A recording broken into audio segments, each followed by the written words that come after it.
બા આજે છોલે ભટુરા બનાવ્યા છે, તમને બહુ ભાવે ને એટલે તમે ખાઓ ને? ના ના, મારે તારા હાથે બનાવેલી રસોઈ નથી ખાવી. તારા હાથે બનાવેલી રસોઈમાં નીકળ્યા ગરમ મસાલા ને તેલ જ હોય. પણ બા આ વખતે તો છે ને તમને ભાવે ને એવા બનાવ્યા છે.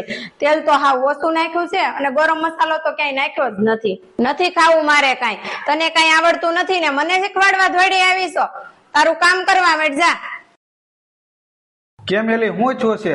તારું મોઢું કેમ નિમાણું હોય એવું લાગે છે? બા મારી હારે થોડાક દિવસથી હાવ અલગ પ્રકારનું જ વર્તન કરે છે. હું ગમે એવી રસોઈ બનાવીને દઉં ને તો એ મારા હાથનું ખાતા જ નથી. તું ચિંતા કરીમાં, આપડા બા છે ને એવા નથી, પણ નક્કી એને કોઈ બહારની વાત મનમાં અસર કરી ગઈ છે.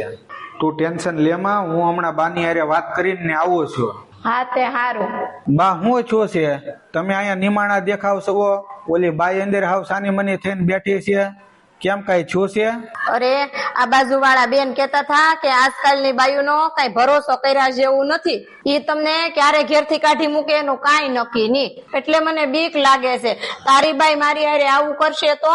અરે બા, એ બાજુ વાળાનું ઘર છે ને હાવ વેર વિખેર થઈ ગયું છે.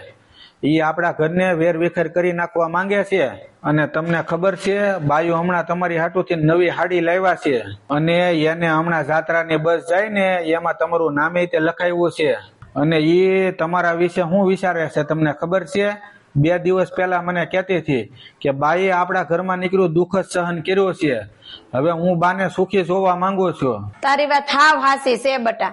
એટલે બા, બહારના લોકોની વાતો સાંભળીને આપણે આપણા ઘરની શાંતિ ન બગાડાય. મિત્રો, બીજાની વાતો સાંભળીને ક્યારેય આપણે આપણા ઘરમાં વેર ઉભું ન કરાય.